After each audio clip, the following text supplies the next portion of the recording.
Shalom, shalom peuple de Dieu. Merci d'être nombreux dans l'émission Tolamuka. Chose disent, chose faite. Ndenge toyebisa bino keno émission na bino. Lelo tokoyambela bino Pasteur Onésime Ngimbi. Pasteur Onésime Ngimbi ye aza ko émerger to aza ko évoluer en Afrique du Sud na musala ya Nzambe. Donc ndenge toyebisa bino ke lelo tosola na ye na titre moko. Donc quelques temps déjà pour découvrir si j'ai na biso tosola lelo. Chose disent, chose faite. L'être Sabino, Pasteur Onésime Ngimbi, batebele babi waouh, est-ce que vraiment c'est la personne en question? Otoyo kaka yende to solane lelo. Yemoko na micro ya émission Tolamuka ako se présenter pe ako yeb sa pepe dédié ceux qui vraiment isaye. Déjà là topesio mbote homme de Dieu et puis on se présenter pepe dédié et solandayo nangonga oyo na émission Tolamuka na chaîne Abiso Chango TV live. Ok, na PCP Binombote, de Konanga, émission Lamuka. Personnellement, comme Onanga Onésime Ngimbi, Nazali Namawana Nzambe, Monsali Nzambe, Wazali ko travailler na ministère prophétique, Nazali prophète, na appel Nanga, Nazali prophète. Nde na fonction nazali na yango na kati ya église nde nazali ko travailler na fonction pastorale, donc nazali pasteur na église Bethany. Donc c'est ça, vraiment merci pour la question. Merci, comprenez que non, on est en direct, émission sur les en direct, vraiment. Boyoki, pasteur Onésime, prophète Onésime, donc, a joué des rôles. N'habitez homme de Dieu, pour tout que na moi, question moko typique, to pertinente, pour peuple de Dieu, to nite batika la vraiment na ignorance, wana, sur côté à bango dans 2-3 secondes, en un mot, pour comprendre, to bengo pasteur na débit, et puis, le bio aux prophète, mais aux kamba étant que prophète n'habité est-ce que Nzambe pas coupé sur badon aux prophètes aux pasteurs aux apôtres yomoka aux jouer ba rôle wana pour peuple de Dieu batika mana ignorance té na présentation wana vraiment na niveau PC lango. Merci homme de Dieu. Merci pour la question Tuni. En tout cas, ils question pertinente. C'est vrai que même un peu moi désordre, il y a compréhension par rapport à Yango. Mais cela ne veut pas dire que voilà, Dengue Tomonaka Basusu, par exemple, à Bandaki na ministère pastoral, Lobi Okokutana a commis n'a habité voilà prophète, a commis évangéliste après a commis apôtre. Non. C'est-à-dire que na appel Nzamba Pesanga a Benganga comme prophète. Et Nazan a père spirituel, malheureusement Azali Sosote. L'apôtre Gédéon Kisenda. Donc, en passant, donc, Naouti Naza Mechisedek, c'est-à-dire que Naza nulle part, mais Naza n'a un père spirituel, malgré Kazali Soussouté. Alors, Yende Moutou a ordonné Kinga comme prophète, et le fait que Lelo Nazo dirigé église, donc dans le ministère Nazali prophète, mais comme profession, c'est-à-dire rôle, Moussala Nazo Sala Nakati église, Nazo exercer Moussala ya pasteur, c'est-à-dire mon bateli bambate. Donc Nazali fonction nangai, on Nazali ko exercer Nakati ya église. Yango komona que mingi babenganga pasteur. Parce que Nazali ko jouer fonction ya pasteur, ya mokengeli bampate nakati ya église. Donc voilà cela. Mais dans le ministère, c'est-à-dire le tombo Nzambe apesangai Nazali prophète. Qui s'appelle moi moké pona kotalisa ko lipisanga moi moké. Donc on a que wana ezalaki bien sûr nkolo ezalaki Yesu Masiya ye moko, mais tokomona kati na ye abandaki kodégage oyo ezalaki baministère nyonso. Donc baministère nyonso ezalaki kati na ye abandaki koexerce yango, aexerça ministère pastoral parce que abandaki koencadre, abandaki kobatela bampate. Azalaki na ministère prophétique puisque il a parlé de ce qui devait arriver. Donc, au Makambo et Sengalaki, à l'Obelaki. exerçaki comme évangéliste. D'ailleurs, ezaki ministère à Liboso exerçaki en wana comme évangéliste. Alors, azalaki pe apôtre. Donc, tokomona que exerçaki ba ministère nyonso. Tokomona yango pe na nzela ba Jean, apôtre Jean, azalaki prophète pe. Que dire y apôtre Paul? Apôtre Paul se tolandi bien à ma commis tokomona que a exerçaki pe ba ministère nyonso neti Yesu. Soyez toqué na Jérémie chapitre 15. Parole de vie ezoloba. Zolakisa biso que nani Jérémie toyebeli na comme prophète na koyebisa Nzambe que na boya quitté kondima nazala pasteur. Donc bref, il a juste pour un hôtel Sabiso que on peut avoir un ministère, mais on peut aussi avoir une fonction. Donc donc Nzamba benga biso na ministère, mais to cause à la peine la fonction moko toza na l'église, on tozo jouer comme rôle. Peuple de Dieu, merci Nabino Batubolinga boye ba bozala éclate na question oyo pasteur prophète Onésime auti ko laksabiso. Donc aza prophète n'appelle ya Nzambe, mais azo jouer rôle pastoral parce que komi tuna ba question te so moni mosena Nzambe ayi ko bikisa mutu. Donc eza yete mtabiki c'est ça ngolu ya Nzambe parce que basali na Nzambe apesi bango pouvoir ya ozala ba docteur, ya kozala ba avocat, ya kozala ba professeur, kozala ba baza nyonso. Nzambe na nguya pe Nzambe na bomoi totatoli monene na opapa pona opportunité oyo pesi biso lisusu Nzambe po ete to telema liboso na yo pe liboso ya peuple na Nzambe tozali batute Nzambe kasi nde motozali nyonso kati na biso yango yo nde motopesi opportunité pe nzela oyo kolo émission oyo esalama pe ekokisama tika ete molimo santo akordone makambo nyonso oyo esengeli esalama na pokwa oyo lelo molimo santo azala source inspiration pe molimo santo aedifie makambo nyonso esengeli esalama awa po ete ekomami ete soki molimo santo te tokoki eloko moko te pe molimo santo moto apesaka bomoi yango molimo santo pesa bomoi na kati ya émission oyo po ete ezala Nzambe oyo ekobikisa batu kasi ezala kaka te eloko oyo ezali kosepelisa matoi nyonso ezala mpona lokumu na opapa na kombo na Yesu Masiya. Amen.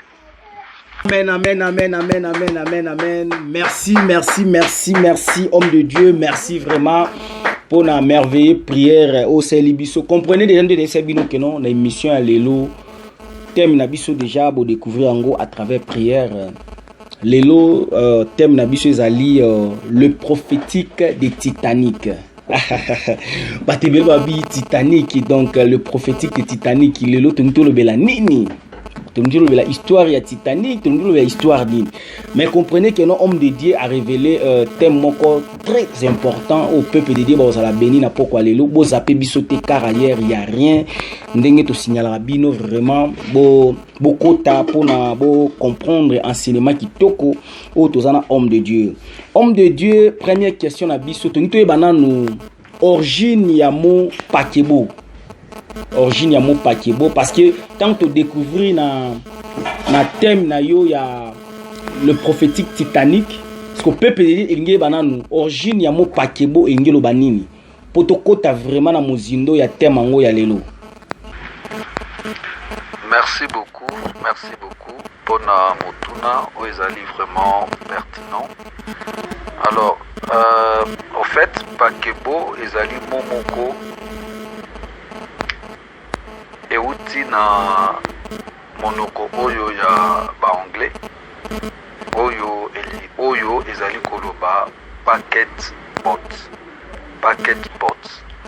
packet elingi koloba na français paquet auto neti paquet à sucre, paquet à boyer, tout ça. Donc voilà.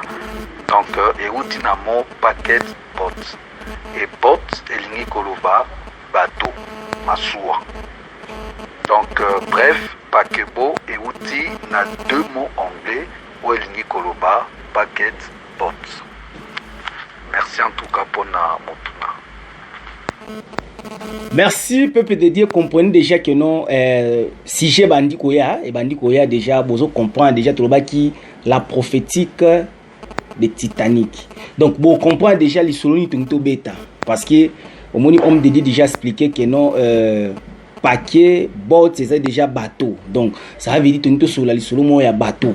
Il y a Massoua, donc vous voyez déjà l'isolo Massoua moko boye les caca donc vous comprendre déjà nenge émission et bandit déjà malembe par la grâce de Dieu tika Saint-Esprit vraiment est dirigé nenge kaka pasteur auti ko c'est la déjà prière wana homme de Dieu tonito yeba la prophétie c'est quoi donc baloba prophétie moko ebimi donc elingi loba na onini prophétie mot prophétie pour ton livre vraiment te ma peuple de Dieu malembe si tu comme vraiment na thème oyo va comprendre histoire te thème oyo vraiment na bokiebi vraiment prophétie elingi lo bana onini.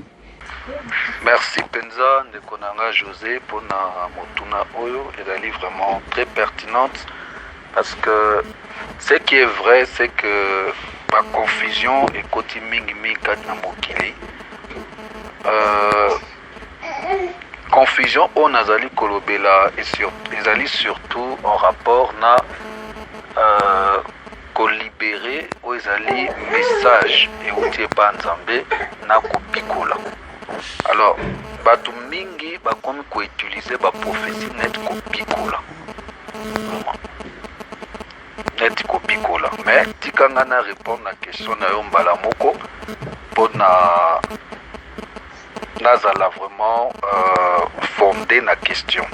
Alors, prophétie au fait des andini, prophétie ezali message moko oyo ezali inspiré na Nzambe. Donc en d'autres termes, ce qui message eza inspiré na Nzambe te eza prophétie te. Il faut que lukelango kombo mususu. Alors, prophétie ezali message ezali mayebisi oyo euti epai na Nzambe to emoniseli euti epai na Nzambe. Makomi na Nzambe elobi ke ezali na nzela ya kotindikama na Molimo Santo ke batu balobaki mpo na tina na Nzambe. Na 1 Pierre chapitre 1 verset 20 tina verset 21. Merci en tout cas pour la motuna. Oh, merci homme de Dieu. Tu vas dans moi mon wana pour tout tika vraiment peuple de Dieu na ignorance. Tu comprenez que non émission eza émission to la muka. Donc peuple de Dieu vraiment tout ça pour ça to rêver bango ba la muka. Batika la na ignorance te. Donc tu non. Tant to yo kaka auction prophétique na don prophétique. Est-ce que ça na moi différence moko place wana auction prophétique et puis musu ya lobinga na za na don prophétique. Place wana ezalaka ndenge nini po PPD vraiment po na ndenge répondre place wana ezalaka biloko ezalaka nini mutazozo eloko euti na divinité ozozo message moko euti na divinité et puis oyo transmettre ngo pa ya mutu bon parce que auction prophétique na don prophétique différence ni ezalaka place wana soyez totally bien don prophétique soyez totally par exemple la classification, il y a un don spirituel, un livre à Corinthiens, chapitre 12, tout le monde a que clairement dans ma cambo etali don spirituel. Don spirituel ezali makabo. Nzambe apesi en particulier na bato oyo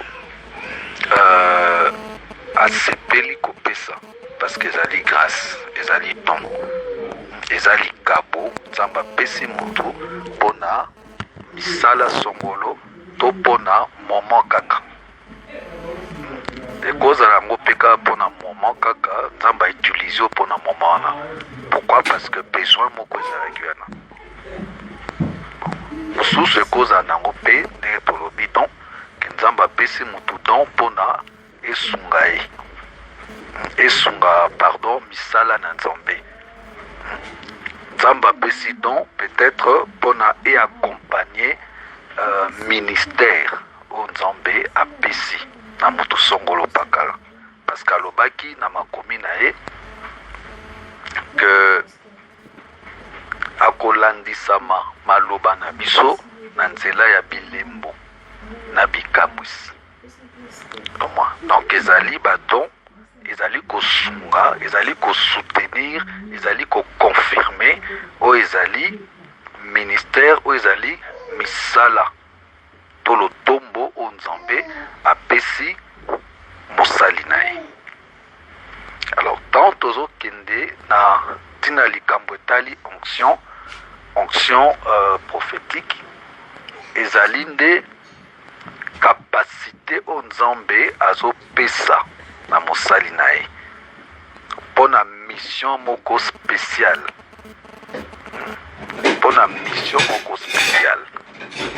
ekozala na kati ya milieu moko, ekozala na mboka moko, ekoyi kozala na esika songolo pakala, esika mission esengeli epesamela ndenge totangi na kati ya tozota na kati ya na Biblia tozomona net ba prophète na ancienne alliance bazaki na onction prophétique parce que bazaki na ba mission moko particulière pona tina na yango Yesu Masia ye moko tango ayaki ndenge na lobaki neti Jean. Donc yango tina ete onction prophétique ezali capacité Nzambe azo pesa mutu pona mission moko bien précise. Mais likabo akwe ko pesa na ye en particulier na mutu pona tina besoin moko ezali ko sengama na moment. Merci peuple de Dieu, comprenez que notre zana pasteur Onésime, donc vous appelez bisoté car arrière il y a rien, donc awande place bozoka vraiment émission awande enseignement ensemble les kaka awa vraiment vous appelez bisoté bokota vous la connecter pour matéa yangoyo za place mususte bozo matéa donc seule émission chrétienne où ils allaient représentée par votre serviteur José Chango. Donc ils ont awa na émission Tola Muka na chaîne Nabino Chango TV live. Homme de Dieu to koti vraiment na maman na makambu donc si j'ai vraiment des chiffres de fongwama ba comprendre prophétie ezanini auction prophétique ezanini don ezanini. Parce que to yebananu quelle est la plus grande pakebo donc déjà expliqué biso pakebo ezala ko la bateau nini ya munene o ezala na monde. En tout cas en passant n'engay quand même na pambola bino pour na dénomination oyo ya kombo ya émission o ezali bolamuka parce que ezali pétant oyo to komi tant oyo tozo kedo to kotia ba temps oyo tozo passer actuellement. Ils ont battu moko oyo il faut battre balamuka. Mais pour répondre à la question na yo dengo tuningai quel est le plus grand donc pakebo oyo ya munene pakebo oyo eleki monene na mokili mobimba. Alors pakebo oyo eleki monene na mokili mobimba ndenge tozoloba boye bazali kotonga yango eza en construction na ndenge tozoloba boye eza en construction pe ekosila na 2022 c'est-à-dire na année prochaine pakebo le plus grand le plus gros et le plus long du monde ekosila na 2022 c'est-à-dire na année prochaine. Mais s'il faut que na lobelango na temps otoza nano boya na tendant ki wana esila eza na pakebo oyo ezali molai koleka ba pakebo nyoso na mokili oyo ebengami Harmony of Six.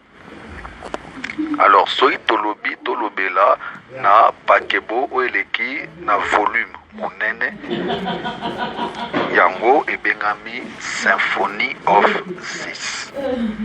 Donc je crois na répondre na motuna Nzamba pambola.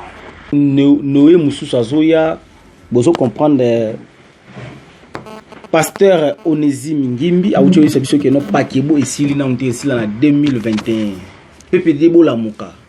Le temps est proche. Racheter le temps. Donc, temps en goyo. Tant que tous les canaux mission, bozo zouaka grâce wana ya kolandaka biso, bozo landaka ba homme de Dieu, bazo les bazo salaba navette moko na moko, donc bo profiter na temps oyo. Po tango lelo ko kata motema, ko lukata liloba nzambe oyo tozote ya lelo et omona isusu te. Bo profiter déjà boyoki prophétie wana ebimi, comprenez que toujours sur la peine prophète entre temps toujours solo là, entre temps pas au prophétiser. Donc tant yoza na distraction peso landa yo. Homme de Dieu déjà peuple de Dieu ba komi mo ko banga, ba komo banga déjà mais ba banga te parce que tozana moto na nzambe awa azo comprendre azo tangisa biso liloba nzambe. Peuple de Dieu elingeye ba différence ni ezali entre pakebo na un cargo. Pour jusque là vraiment bazo comprendre l'isolant vraiment bien ti mais ce qui moi ba kokota moi mike do ba comprendre les différences ni ezali entre pakebo donc bateau de tolobaki na cargo pour to kota vraiment na si jango vraiment bien. Merci mingi na motuna ndeko José. Différence entre pakebo na cargo ezali boye. Pakebo ezali masuwa o ezali spécialisé ya ko mema batu na bamai oyo ya bozindo ya ko mema batu kolongwa mboka songolo di na mboka bakala. Donc pakebo ezali spécialisé plus ya ko mema kaka batu. To boite ba moi ba nini mususu ezalaka ba bagage moi ba biloko amuke koza pe voiture tout ça mais généralement ememaka batu.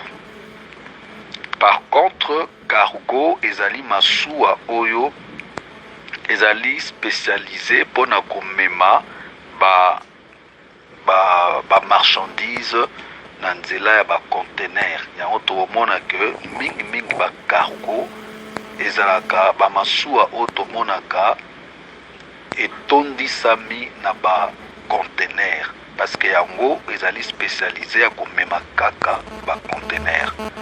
Ndenge pe na lobi ekoki ko manquer te, ça dépend. Ekoki komema pe o ezali moi ba bato moke mais ezalaka un peu très rare, mais sinon cargo ezali uniquement pona komema ba conteneur oyo ba marchandise ezali na kati. Merci en tout cas pour na motuna. Dieu merci, comprenez que notre soana motuna nzambe, comprenez que Jésus-Christ a mané koloma na ba parabole. Déjà là bozo comprendre déjà ben, bozo comprendre les différences entre pakebo na cargo. Donc pakebo ezali masuwa oyo ememaka bato. Cargo ezali loko oyo ememaka ba marchandise. Ce que vous comprendre banani faut ba kende na pakebo, banani faut ba kende na cargo. Déjà na quatre émissions où déjà na ebi que non parce que la parole de Dieu esenga que faut intelligence ezala tant ozo landa makambo nzambe il faut nzamba lobi que non bozala bongo te. Il faut moi bongo fongwa maka. Tant malobo tozo te ya to prophète tant azo te ya il faut vous comprendre enseignement malamu zala vraiment concentré pour obungate ne bandeli émission ndenge bandaki mon pakebo ndenge bandaki mon prophétie auction netozo ke ne malembe pour comprendre enseignement oyo malembe a vraiment to singa vraiment morales à la poser pour comprendre enseignement kitoko titoko manasuka ya émission au comprendre et loko nini prophète azui tana nyonso oyo pona ko enseigner yo akotiso quelque chose spirituellement. Homme de Dieu tinto yeba ndenge nini batonga ka pakebo batonga ngolo lenge nini donc peuple de Dieu et comprendre place wana.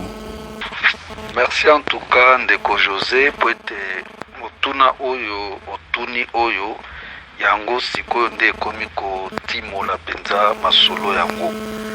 Donc vraiment ezali motuna moko très capitale et très importante parce que vraiment ezali kokotisa biso na mwa makambo ebele.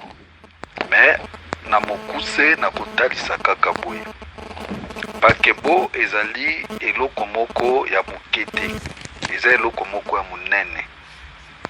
Alors ce tolobi eza ya monene, donc eza vraiment monene pakebo bamasuwa kutu ya moko moko tomona kawa omona vraiment que mutu abimaka neti mwa fourmi moko, mais pakebo eleki bamasuwa wana na minene.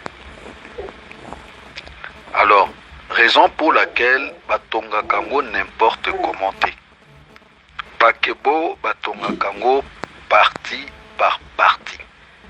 Omoni babandi parti moko boye bazo memango na ba parti mosusu ti ndenge bazo kendaka malembe ti bakokende ko finaliser construction yango. Donc bakoye ko banda côté ya sima bazo soudé puisque ça mingi kama bende. Donc omona bazui façade moko ba soudé ba rassembler ba mabende ba acier ba rassembler nyonso wana ale tango ekokoka na parti o esengelaki bazui yango ba memi. Donc bako bananan kotia neti otoko benga pona mutu nyonso a comprendre facilement o ezali neti squelette ya masuwa. Alors à partir ya squelette wana ya masuwa tango bako kangisa nyonso wana epesi forme. En d'autres termes, ils ont une fondation. Une fondation à masuwa. Après simane yango tango bapesi basali fondation à masuwa epesi forme moko boye. Epesi siko forme à masuwa. Nde sikoyo bakokoma kolandisa ngo sikoyo na ba acier oyo bakotia bakobamba pembeni pona babanda kokangisa. Donc bamemakango malembe parti par parti ndenge batongaka. Alors na nyonso wana ezotalisa biso pe lolenge nzambe asalaka. Même soki totali à partir ya ba Genèse chapitre 1 tant nzambe azokela mokili nzambe bana okende parti par parti. Nzambe atikala jamais mukolo moko kaka tongi makambo nyonso mbala moko, non. Na bon nzambe na ya kokaki ne kosala yango, mais nzambe akenda parti par parti azo sangisa eloko moko ti asilisaki création. Alors kotalisa mana wana pe tokwa komona que même peuple d'Israël nzambe amema bango na mboka elaka étape par étape. Même Moïse o nzamba ponaki pona abimisa peuple d'Israël na Égypte atikala jamais koyebisa ye banzela ba makambo ton nyonso bakosala. Non, Moïse abandai pe ko découvrir chaque étape parce que nzambe asalaka étape par étape. Yango moni ke soki lelo ba chrétien bazo comprendre makambo nzambe te bako comprendre te ke nzambe asalaka étape par étape. Nzambe ako promettre makambo mais akosala yango étape par étape. Mais biso nde tozaka distrait pona ko comprendre te tokomi na étape nini ya vie wana etali pona bomoi na biso. Mais siko na mokili ndenge tozokende boye tozokende na mokili oyo étape par étape. Net siko na mokili oyo tokomi na étape oyo tozovivre makambo tozoyoka yokao eza étape yango Yesu alobaki na tango suka ba makambo ekosalama. Tala bokoyoka sangwa boye bokoyoka boye bokomona boye mais ekozala nanu suka te. Tozo comprendre. Donc nzambe amema makambo nyonso étape par étape. Eloko moko ezangaki nzambe te ki akache kaka mbala moko nani Satana pe abwaki na étang de feu. Mais nzambe azokende nyonso étape par étape. De comment c'est mobile. Donc yango déjà parti tokomoka ja solo ya makambo toko solo la. Donc yango wanandi. Donc nzamba pambola yo ndeko José na motuna oyo ezali très pertinente. Merci beaucoup. Voilà, peuple de Dieu, comprenez déjà ndeng moni homme de Dieu ndeng azote ya bisolobi nzamba sala makambo na étape par étape. Tu es biso nyonso nzamba bandaki comme le créateur. Ayolonga comme créateur a commis papa, alongwe papa a commis mwana, alongwe mwana a commis Saint-Esprit. Et là qu'on est dans une étape na étape, même yo za la église moko place moko zalaka donc c'est l'étape na yo et coca. Ba homme de Dieu donc ba pasteur puis bo jamper ba step ti. Donc place na yo tika place na yo, place ya mwana, place à mwana. Donc c'est un peu ça. Vraiment homme de Dieu to commis vraiment na place na biso vraiment très important. Est-ce que histoire ya Titanic wana? Est-ce que vraiment esa histoire vraie? Et si esa histoire vraie, est-ce que c'est important pour na peuple de Dieu base à la prêcher donc dans l'église batte yango? Est-ce que vraiment concernant l'histoire wana, éviter histoire à Titanic, histoire ya Noé, donc tu éviter. Est-ce que le peuple de Dieu vraiment base intéressé dans l'histoire wana? To base dans l'enseignement wana? Merci mingi le konanga José pour na motuna oyo. Eza na eloko moko très capital, il faut tout comprendre tout d'abord avant de répondre à la question. Ma commune en Nzambe elobi boye na Job chapitre 33 na verset 14 que Nzambe alobaka tantôt d'une manière tantôt d'une autre, mais batunde basosolaka te. Omoni Nzambe akoki ko utiliser n'importe quel élément ya nature pona alobela batu. Nzambe alobaka mais batunde bapretaka attention te. Nzambe alobaka même nature otomonaka eza ba prophète parce que lobaka de la part de Dieu. Banzete otomonaka elobaka de la part de Dieu. Baibali otomonaka elobaka de la part de Dieu. Mais batunde basosolaka te. Ba événement ezala ba message en Nzambe. Mais batu basosolaka te. Alors bref, pour répondre à la question balamoko, est-ce que vraiment Titanic ezali histoire vraie?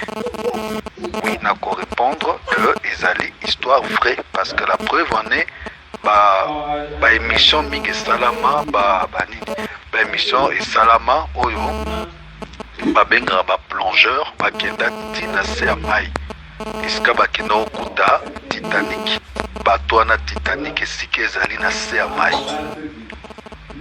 Donc, ils ont déjà preuve où ils ont la kisanini que ils ont histoire vraie et existe qui. Ils ont dengue moko na masuwa ya Noé. Ba retrouver ngo. Donc, ils ont kotalisa biso que premièrement, pour répondre à la question, ils ont histoire moko vraie. Alors, est-ce que c'est vraiment important ya côté yango na église? Bon, importance nango au fait n'est pas le film. Importance nango eza film était, importance nango eza histoire. Ya ezali Titanic te. Importance nango eza Titanic te. Mais importance nango ezande ba événement ya Titanic. Événement où esalamaki pour la Titanic.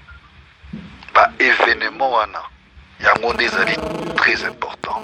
Yango mtezo caché ba message ya Nzambe. Yango mtezo caché ba makambo esengeli to sosola pour na tina temps oyo tokomi.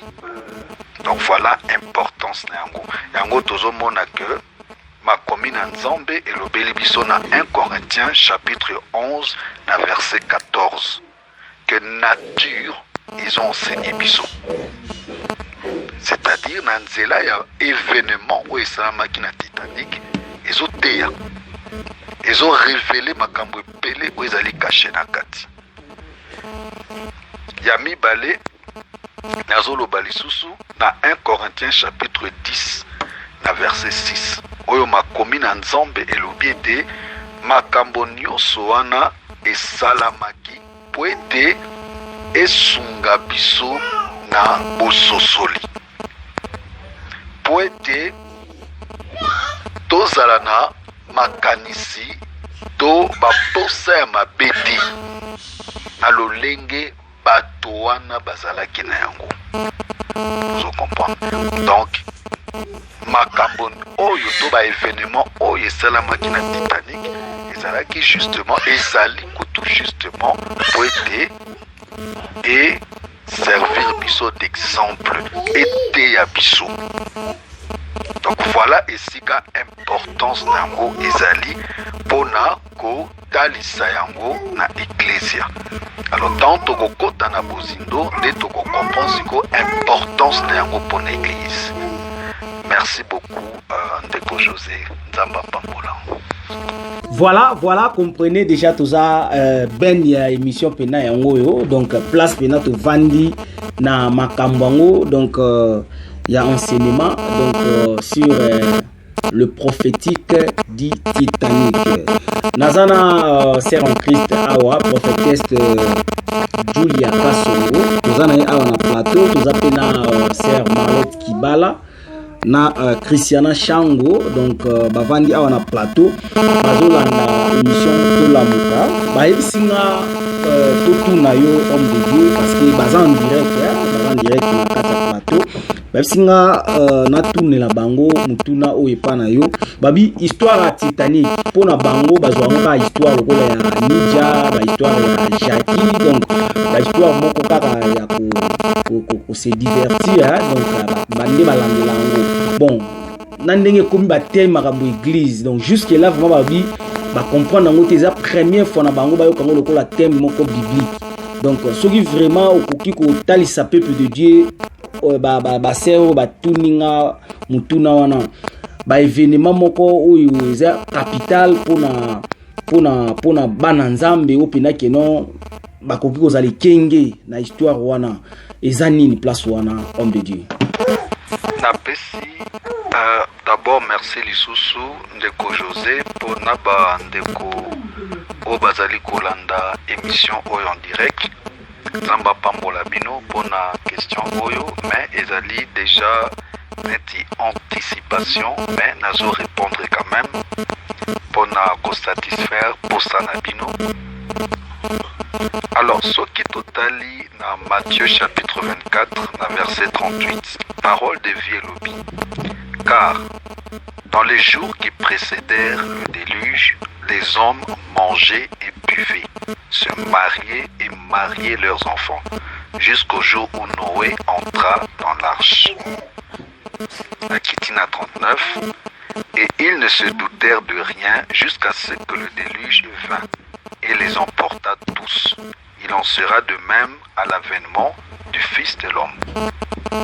Nalobaki bien que histoire oya Titanic ezo caché par enseignement moko eschatologique, c'est-à-dire enseignement moko ya makambo ezali koya pe ya batemps oyo tosi tokomi. Alors car ndenge toti kotanga wana que na tango yango wana ezalaki bato bazalaki kosepela bazolia bazomela, c'est-à-dire bandaki kosala bafete parce que tant tozoba dia que kolia na komela tozomona dia mwa fete bazobala mpe bazobalisa bana na bango ti mokolo oyo Noé akotaki na kati ya arche. Tozo comprendre. Alors pardon souhaite obani à partir à 37 azoloba oyo esalamaki na tango ya Noé yango mpe ekosalama avant mwana na moto aya. Alors avant masuwa oyo ya Titanic ezinda eloko ni ba esalamaki, n'est-ce pas que bazali na kati ya fete bazomela bazolia bazobina bazosala makambo ya ndenge na ndenge oyo bakokai kosala mokolo wana, mais bandai ko se rendre compte te déjà Titanic déjà etobokaki ekoma ekozinda malembe tozongeli na makambwana ya étape par étape. Tozo comprendre. Ebanda kozinda étape par étape. Mais bango ba kite, bango ba susola kite. Tozo mais bazaki komela, bazolia, bazaki kosepela. Mutanda osala o motema nezo sepela. Mukoloana. Tozo comprendre. Toi na pesi bino kaka avant goût. Pour comprendre que ils ont makambo epelé ba événement epelé o isalamaki na Titanic oyo pe ezali kotalisa mape na nzela ya makomi na nzambe ndenge lobi. Donc eloko na kokana kotalisa bino ata mwa moke yango wana mais na makambo epelé o to kososola na kati yango wana kokai koyanola nzamba pambola bino. Et puis na kobakisaka pe moke ndenge bandeko balobi ke bango banaye kotala kaka keza kaka film te ozomona ke esengeli to comprendre eloko moko na vie.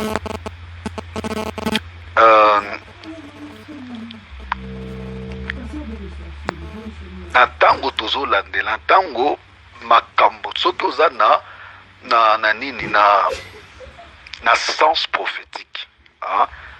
D'ailleurs makomi na nzambe lobeli yango na Joël chapitre 2 verset 28 ke na ntango asuka bilenge bakosala nini bakosakola. Tozo comprendre esprit ya prophétie. Tozo comprendre yango omona ke soki esprit ya prophétie ezali eko éveiller conscience na yo, eko éveiller esprit na yo, ekozala makambo ezosalama yo ozo comprendre lobeli na nzambe na reprendre na Job 33:14 nzamba lobaka na lolenge pele. Alors tant toza na kati ya communion na nzambe omona makambo mingi ezosalama ozososola eloko ni nzamba likaloba. Tozo comprendre. Donc yango nde moto ezo échappé lelo na bana na nzambe mingi kozanga ko comprendre na moment o nzamba zoloba. Yango tozo comprendre que même tango Yesu ayaki alelaki sur Jérusalem. Alors Jérusalem, Jérusalem. Soki boyebaki moment oyo na visitaki bino. Mais siko botala makambo nyonso ebombameli bino. Ata moto azososola te elobeli na nzambe makambo nyonso ekosala nini ekobombamela yo. Moyen ososola ngo ekozala te, moyen okomprendre ngo ekozala te. Donc moi mokela nga na bakisa lisusu ngwana. Parole du Seigneur, peuple de Dieu, comprenez que tout solo na moto na nzambe, bato na nzambe bazo solo la awa, donc ils sont connectés ko zappé bisoté. Comprenez que to yebisa bino thème émission na bizali le prophétique dit Titanic sur le mission Tolamuka, présenté par votre serviteur José Chango. Yambaki comme invité Nabiso pasteur Onésime Ngimbi. Voilà, merci. Comprenez, faute du temps, comme l'émission a été prévue plus ou moins 30 minutes déjà régie et signalé Biso déjà. Donc, comme presque à la fin, il y a émission Nabiso Ezala qui Yabino serviteur José Chango Yende Moutou a présenté qui émission Tolamuka. Émission Ezala qui comme thème les prophétiques dit Titanic. Donc, Borozoa volume 2, Potosil, c'est vraiment histoire au Balamou, vraiment comme Boyebi Keno, télévision Zangonga. Donc, to Kimi Mbangu pour Nanzela et machine. Bazo déjà qu'on signalé biso, to l'équipe déjà tant à biso à régie. Mais pour un peuple de Dieu, vous allez satisfait. Tozo, c'est un homme de Dieu, a coupé sa numéro naïe et puis place à Kambaka. S'occuper que non, vous en a pour ça vraiment aux détails.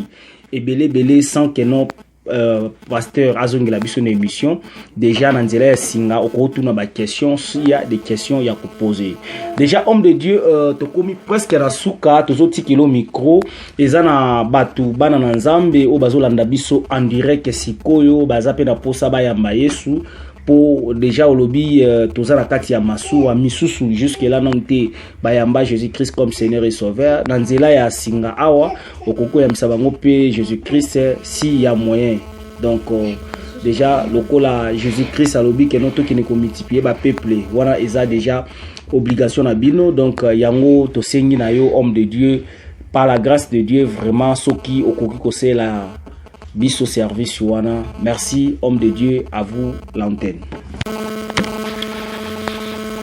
Nzambe na bikamwa, Nzambe na nguya, topesi une fois encore merci. Yonde ebandeli, yonde pesuka na nyoso. Merci papa na onyoso yo sali pe okokisi katikati na biso. Merci pour la inspiration, merci pour la mituna, merci pour la piano. Yango tina ete kolo to ekozongisa longonia epai na yo po tozali malamu. Yonde muto simbi bendele ya makambo nyonso.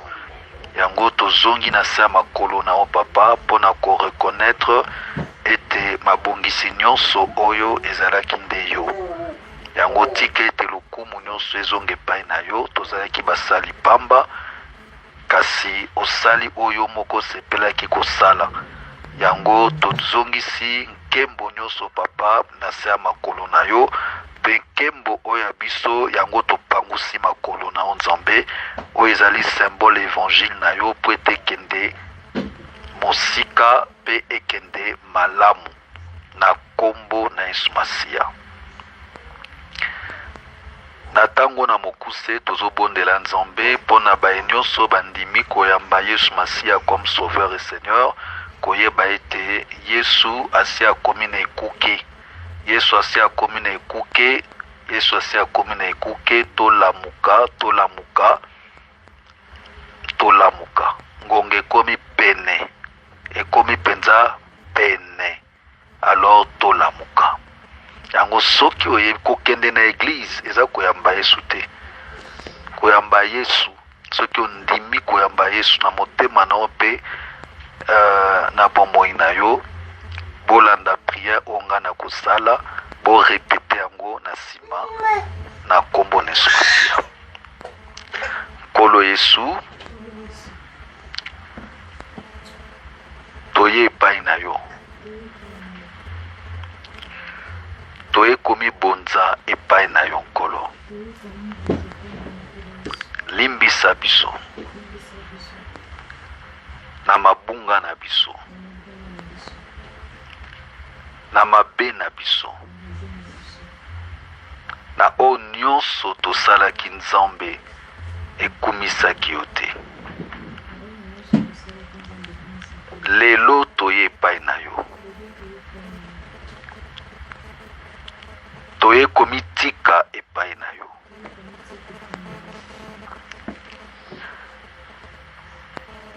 Na yambi yo na bomoi na ngai, pe na ndimeli yo na motema na ngai. Ozala mokonzi na ngai pe mobikisi na ngai. Okamba bomoi na ngai, tikino okozonga. Satana na kombo na Yesu Masiya, na benganyo na bomoi na ngai. Lelo na pesi bomoi na ngai pa Yesu. Na renoncer na mabe nyonso. Na renoncer na bomoi oya yo. Na renoncer na makambo nyonso ya mabe. Na kombo na Yesu Masiya. Kende mosika ya vi na ngai. Na kombo na Yesu Masiya. Siko nazobondela Nzambe mpona bino. Kolo baye nyonso oyo bandimeli yo comme sauveur et seigneur, papa yamba bango na bokonzi na yo po etolobi ete na tango moto ayambi yo pe andimeli yo ezali na feti monene ezali kosalama na lola. Tika ete Nzambe baye oyo bandimeli yo comme sauveur au seigneur, zala elongo na bango, batela bango, protéger bango Nzambe. Numéro nanga ya téléphone ezali 084 32 30 908. Adresse ya esika to kumisaka Nzambe ezali na numéro 184 Meya Street na Jamestown. ezali soki outi Jobek